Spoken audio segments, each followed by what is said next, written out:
Good morning students, आप सभी का फिर से हमारी ऑनलाइन क्लासेज में स्वागत है। इससे पहले हमने वीडियो में पाचक ग्रंथियां पढ़ी थी और पाचक ग्रंथियों में मैंने आपको लार ग्रंथि, यकृत ग्रंथि के बारे में पढ़ा दिया है। अब उसमें से जो अग्नाशय ग्रंथि बची हुई है, उससे अग्नाशय ग्रंथि का जो अध्ययन है वो हम अगले चैप्टरों में स्पेशल रूप से करेंगे, ठीक है ना। अब इसके बाद जो हमारा जो टॉपिक आता है वो हमारे टॉपिक का नाम है पाचन की क्रिया विधि। हमारे शरीर में जो पाचन, भोजन का पाचन है वो किस प्रकार से होता है, कैसे होता है, उसका विस्तार से अपन अध्ययन करेंगे। तो पाचन की जो क्रिया विधि होती है वो निम्नलिखित चरणों में संपन्न होती है। पाचन की जो क्रिया विधि होती है वो निम्नलिखित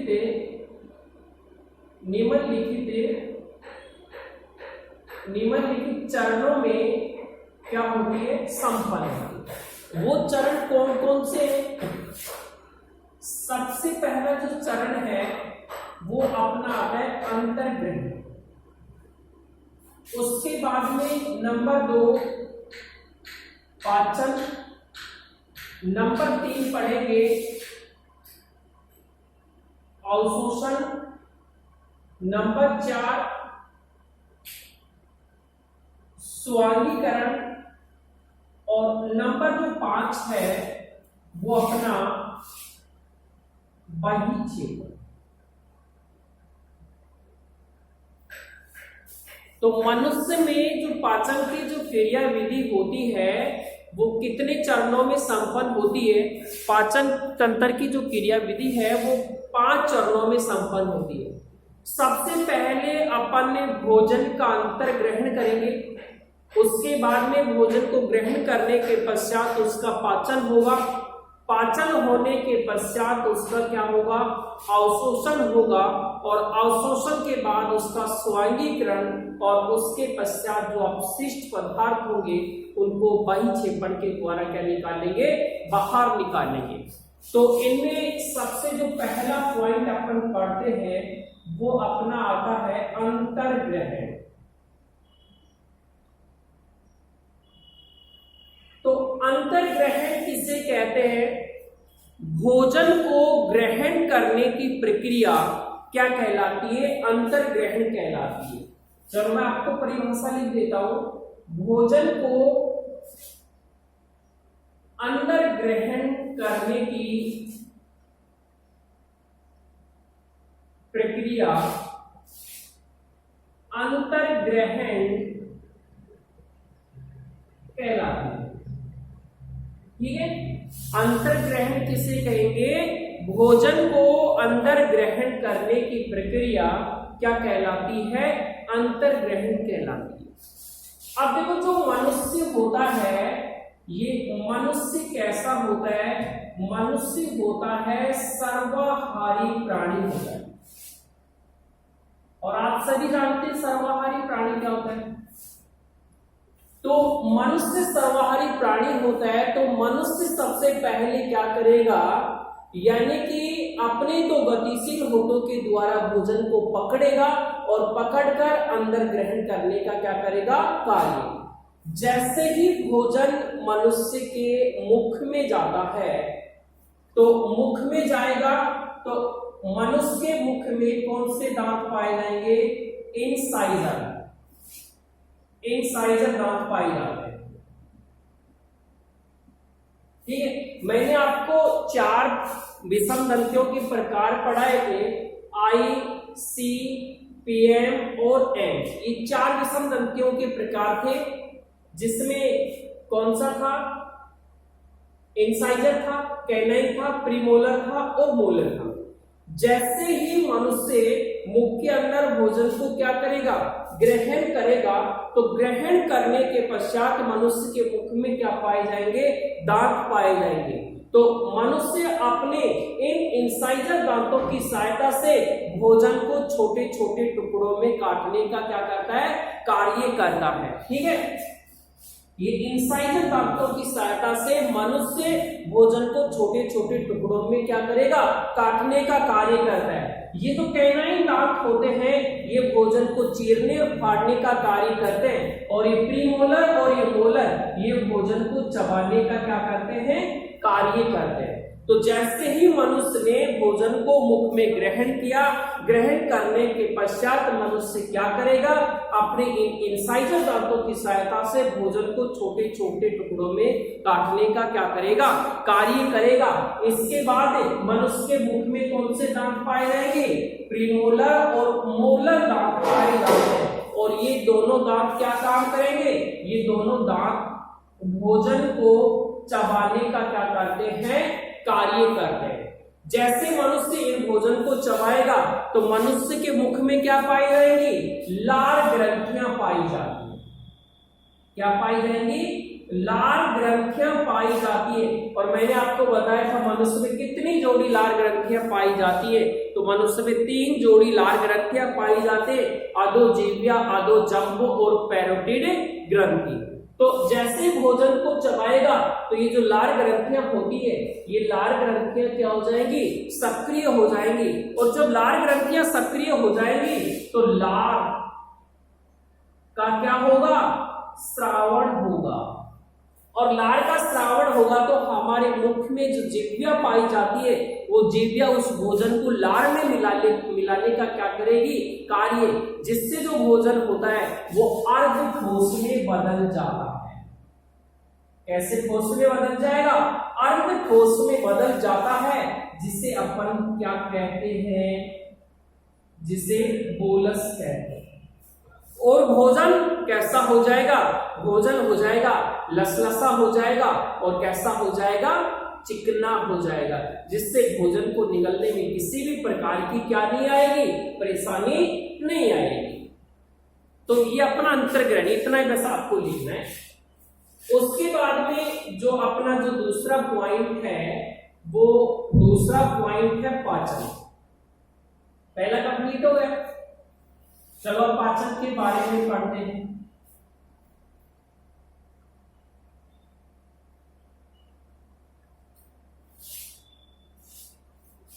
नंबर 2 पाचन।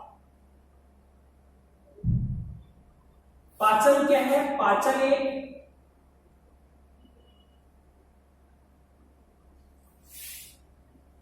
एंजाइमेटिक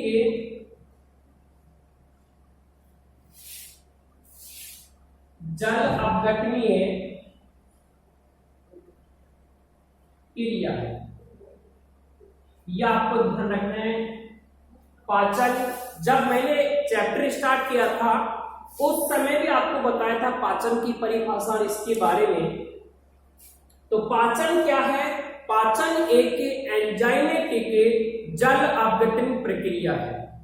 इसमें क्या होगा, जो भोजन के बड़े जटिल अणु हैं, किसके, भोजन के बड़े और जटिल जो अणु होते हैं उनको छोटे छोटे सरल अणुओं में क्या कर दिया जाता है, बदल दिया जाता है या परिवर्तित कर दिया जाता है।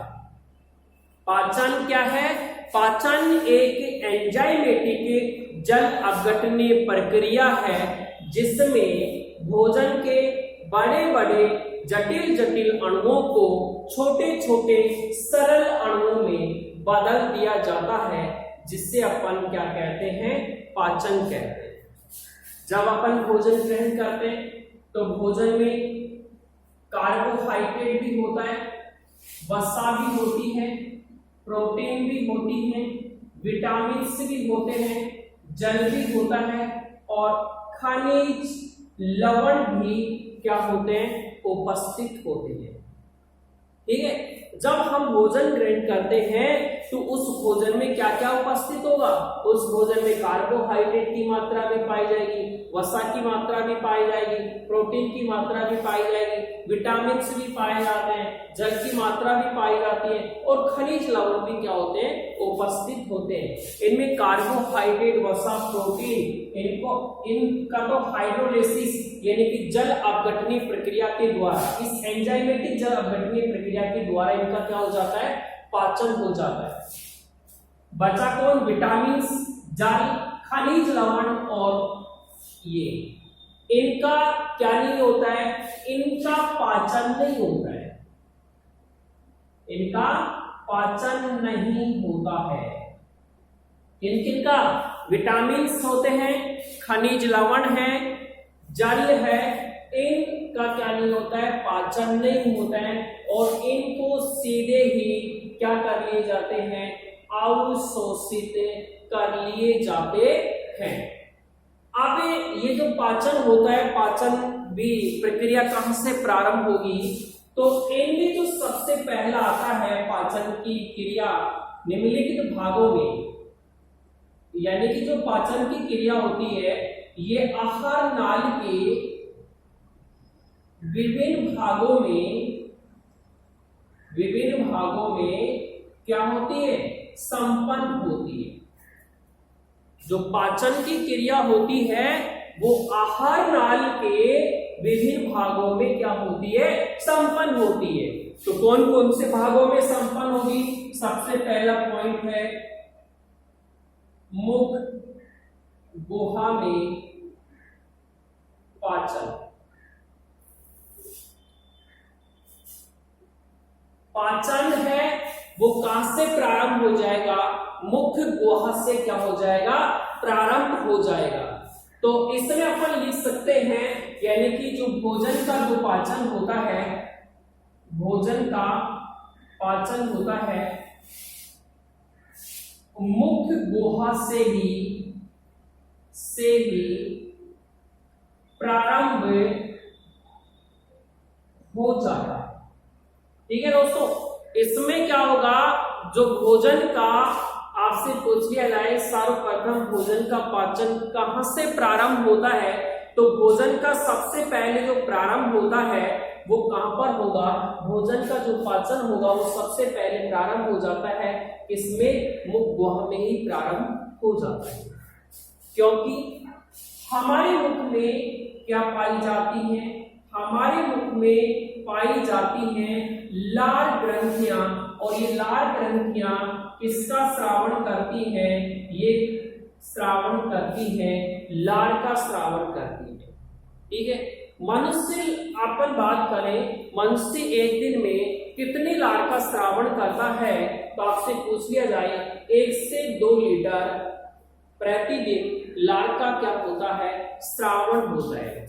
ये जो लार होती है, ये लार कैसी होती है, ये हल्की अम्लीय होती है। कैसी होती है, हल्की अम्लीय होती है। इस लार की अगर पीएच की बात करें तो लार की पीएच कितनी होती है, 6.8 होती है।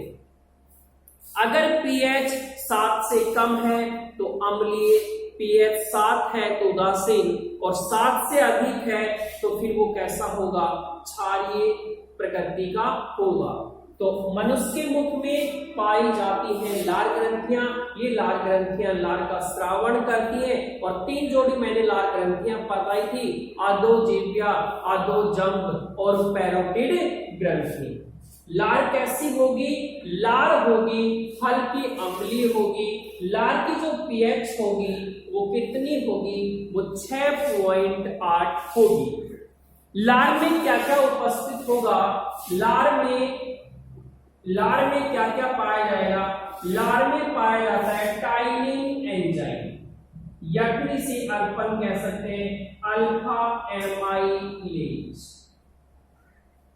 ठीक है, इसके अलावा सोडियम आयन है, पोटेशियम आयन है, बाइकार्बोनेट आयन है और क्लोराइड आयन भी उपस्थित होते हैं। किसमें, लार में पाए जाते हैं। तो लार में क्या क्या उपस्थित होगा, लार में उपस्थित होगा टाइलिन एंजाइम होगा, लार या टाइलिन एंजाइम को अपन अल्फा एमाइलेज भी कह सकते हैं, और लार में sodium ion, potassium ion, bicarbonate, chloride ion, और इसके अलावा एक एंजाइम और है, वो है लाइसोजाइम। लाइसोजाइम लाइसोजाइम एंजाइम, ये भी लार में क्या होता है, उपस्थित होता है। अब देखो यहां पर ये जो टाइलिन एंजाइम है ये क्या काम करेगा, तो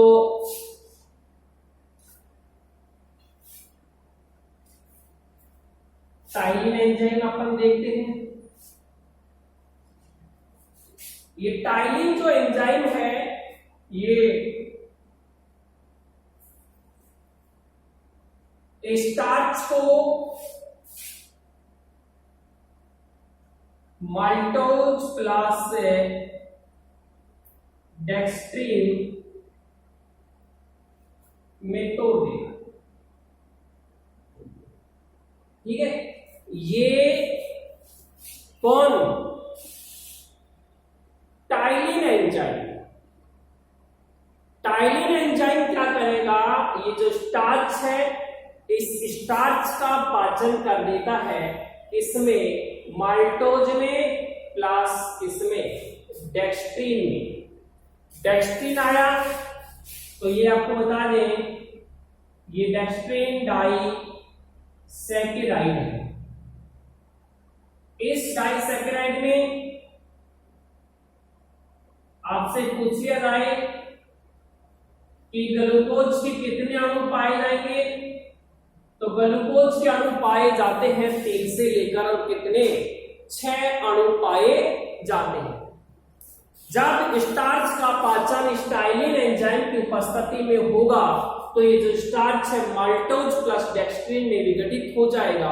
आपसे पूछ लिया जाए डेक्स्ट्रीन क्या है, डेक्स्ट्रीन एक डाइसैकेराइड होता है और डाइसैकेराइड में ग्लूकोज के कितने अणु होते हैं, तो डाइसैकेराइड में जो ग्लूकोज के अणु पाए जाते हैं वो 3 से लेकर और कितने अणु होते हैं 6 अणु उपस्थित होते हैं।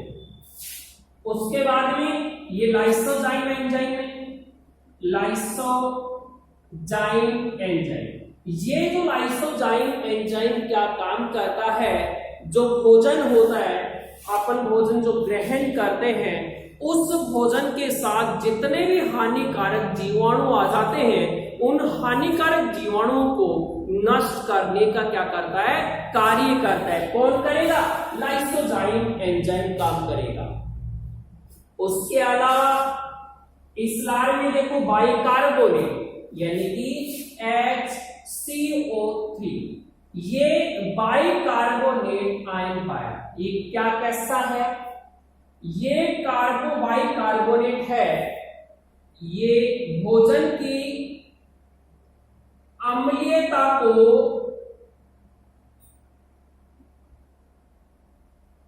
समाप्त करता है।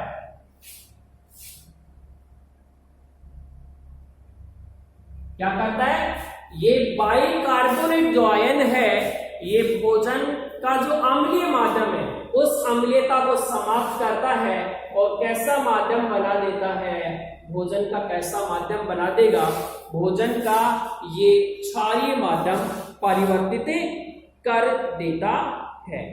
यानी कि जो भोजन की जो अम्लीयता है उस अम्लीयता को भी दूर करने का क्या करता है, ये कार्य करता है। इसके बाद में अपन अगला देखें आमाशय में पाचन, यानी कि आमाशय में पाचन किस प्रकार होगा। तो ये मुख गुहा में पाचन हो गया। वापस से देख लो, भोजन का जो पाचन होता है मुख गुहा से प्रारंभ हो जाता है। मुख गुहा में लाल ग्रंथियां पाई जाती हैं, लाल का श्रावण करती हैं और मनुष्य प्रतिदिन 1 से 2 लीटर लाल का क्या करेगा, श्रावण करेगा।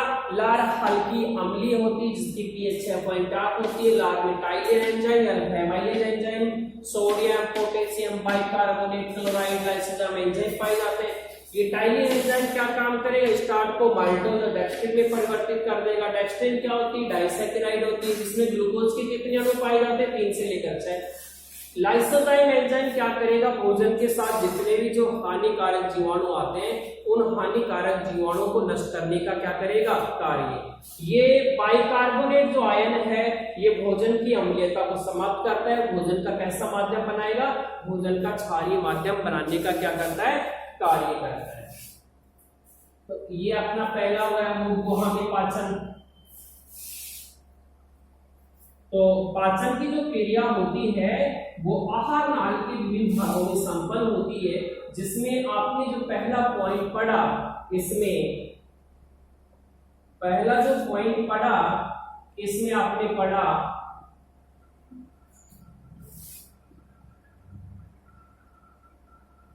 मुख गुहा में पाचन, यानी कि मुख गुहा में पाचन। नंबर 2 आमाशय में पाचन पढ़ेंगे।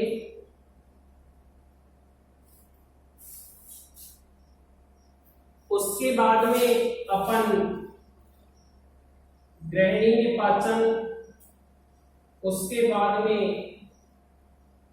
किसमें पाचन पढ़ेंगे, एलियम में पाचन पढ़ेंगे। तो नंबर 2 आता है इसमें, ये पहला अपना हो गया। नंबर 2 है आमाशय में पाचन।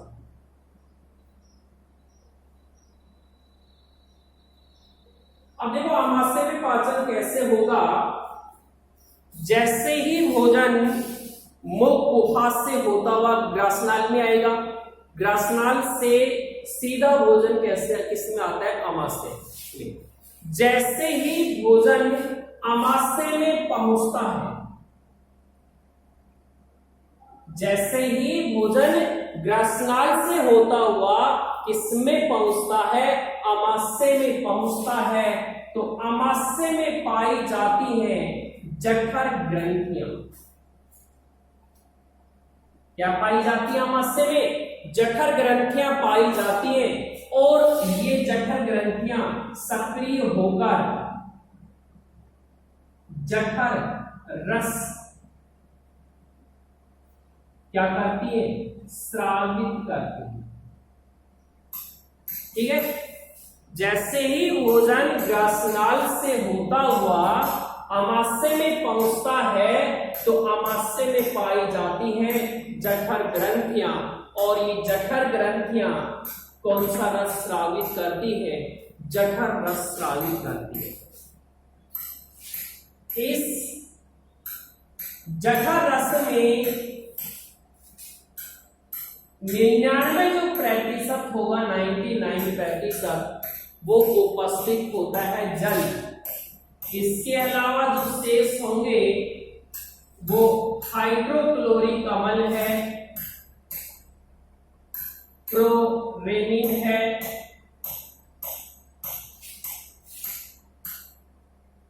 जठरीय लाइपेज है, लाइपेज एंजाइम है।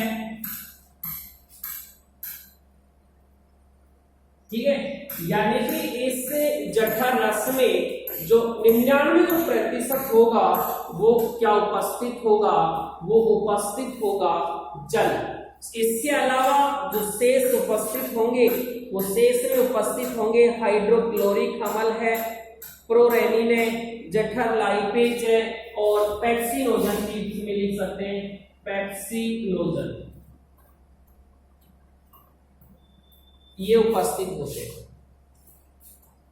जठर रस की अगर अपन पीएच की बात करें तो इसकी जो पीएच होती है वो कितनी होती है, जठर रस की पीएच 1.8 होती है। ठीक है, जैसे भोजन ग्रासनाल से होता हुआ किसमें पहुंचा, आमाशय में पहुंचा, तो आमाशय में क्या पाई जाती है, जठर ग्रंथियां पाई जाती हैं। ये जठर ग्रंथियां क्या स्रावित करती हैं, जठर रस स्रावित करती हैं। जठर रस में जो 99% होगा वो जल होगा, इसके अलावा जो शेष होगा वो हाइड्रोक्लोरिक अम्ल होगा, प्रोरेनिन होगा, जठरी लाइपेज होगा, पेप्सिनोजन उपस्थित होगा। इस जठर रस में, जठर रस की अगर अपन पीएच की बात करें तो जठर रस की जो पीएच होती है वो पीएच कितनी होती है, 1.8 होती है। यानी कि इसकी अगर प्रकृति की बात करें तो इसकी प्रकृति कैसी होती है, अम्लीय होती है। ठीक है, यहां तक किसी को कोई दिक्कत नहीं है। और इसके बाद में अगर अपन देखें, यहां पर एक काम ये आया है हाइड्रोक्लोरिक अम्ल। तो हाइड्रोक्लोरिक अम्ल के कार्य देखें। देखो हाइड्रोक्लोरिक अम्ल क्या काम करता है, भोजन को रोगाणु रहित करता है। क्या करता है, भोजन को रोगाणु रहित करता है। भोजन के साथ जो भी हानिकारक जीवाणु प्रवेश कर जाते हैं तो उसको मुख गुहा में मर जाते हैं, बच्चे कुच्चे किसमें मर जाएंगे, अमाशय में जो हाइड्रोक्लोरिक अम्ल होगा वो उनको क्या कर देगा, नष्ट कर देगा। तो भोजन को कैसा बनाते हैं, रोगाणु रहित बनाते हैं। नंबर 2, भोजन को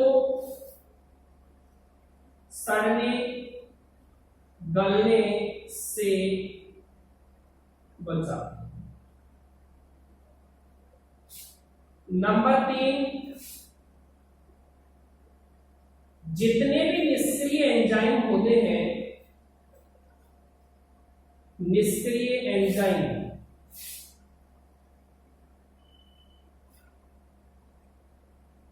सभी को क्या करता है, सक्रिय करने का कार्य करता है। यानी कि ये हाइड्रोक्लोरिक जो अम्ल है ये निष्क्रिय एंजाइमों को कैसा करता है, सक्रिय करता है। कैसे करेगा, जैसे यहां पर आएगा प्रोरेनिन आ गया, प्रोरेनिन है तो ये हाइड्रोक्लोरिक अम्ल इसको किसमें परिवर्तित कर देगा, रेनिन। यानी कि ये कैसा है, निष्क्रिय है और ये कैसा हो गया, सक्रिय हो गया। ठीक है, इसी तरह एक पेप्सिनोजन है, पेप्सिनोजन ये निष्क्रिय हाइड्रोक्लोरिक अम्ल इसको इसमें परिवर्तित कर देगा, सक्रिय पेप्सिन में क्या कर देगा, परिवर्तित कर देगा। ठीक है, तो देखो यहां पर ये प्रोरेनिन है, पेप्सिनोजन है, ये कैसे एंजाइम है, ये निष्क्रिय एंजाइम है। तो हाइड्रोक्लोरिक जो अम्ल है वो निष्क्रिय एंजाइमों को कैसा कर देता है, सक्रिय। जैसे प्रोरेनिन निष्क्रिय एंजाइम है तो इसको सक्रिय में बदल दिया, रेनिन में बदल दिया। पेप्सिनोजन ये निष्क्रिय एंजाइम है, इसको किसमें कर दिया, सक्रिय पेप्सिन में कन्वर्ट करने का क्या करता है, कार्य करता है। चलो देखते हैं नंबर 4। जब आपने अमाशय की संरचना पढ़ी थी तो मैंने बताया था अमाशय होता है उसकी संरचना अंग्रेजी वर्णमाला के जे के समान होती है, डायफ्राम के नीचे और बाईं ओर स्थित होता है। और इसका मैंने ये जो भाग बताया था ये कार्डियक भाग बताया था, ये फंडस भाग है और ये कौन सा भाग है, पायरोलिक भाग है। तो ठीक है, ये कार्डियक भाग और ये कौन सा, पायरोलिक भाग। नंबर 4, अमाशय के कार्डियक और पायरोलिक भाग को खुलने और बंद करने पर नियंत्रण करता है। ठीक है, यानी कि अमाशय में जो पायरोलिक भाग होता है और ये कार्डियक भाग होता है, इनको खोलने और बंद करने का ये क्या करता है, कार्य करता है। इसके बाद में ये और अगर इसके अपन कार्य करें तो चलो देखो इसका कार्य, यानी कि ये लाल एमाइलेज की क्रिया को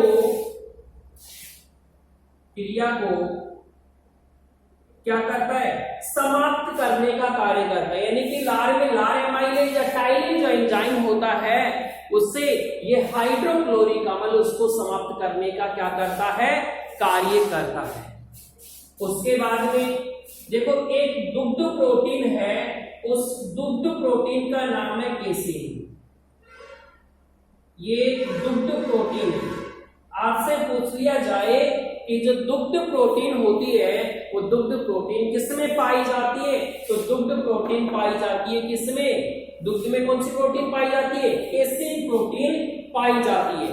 अब ये जो केसीन जो प्रोटीन होती है ये पैरा केसीन में परिवर्तित हो जाती है और कौन सा एंजाइम करेगा, ये रेनिन एंजाइम, यानी कि दुग्ध में उपस्थित जो केसिन प्रोटीन है, इस केसिन प्रोटीन का जो पाचन इस एंजाइम की उपस्थिति में हो जाता है और ये केसिन प्रोटीन किसमें परिवर्तित हो जाती है, पैरा कैसिन में क्या हो जाती है, परिवर्तित। जैसे ये घुलनशील है, ये घुलनशील प्रोटीन है और ये कैसी है,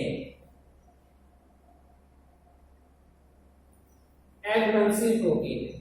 ठीक है, तो दुग्ध में उपस्थित है और दुग्ध में कौन सी क्या उपस्थित है, केसिन प्रोटीन। तो जो केसिन जो प्रोटीन होती है वो किस में परिवर्तित हो जाती है, पैरा कैसिन में। आमाशय में जो भोजन होता है वो आमाशय में जो भोजन होता है वो लगभग कितने घंटे रुकता है, आमाशय में भोजन 3 से लेकर 4 घंटे तक रुकता है और जो प्रोटीन का जो पाचन होता है वो किसमें होता है, आमाशय में ही होता है। अब देखो यहाँ पर जो रेनिन एंजाइम है, ये रेनिन एंजाइम बाल्य अवस्था में पाया जाता है और ये दूध को स्तंभित करने का क्या करता है, कार्य।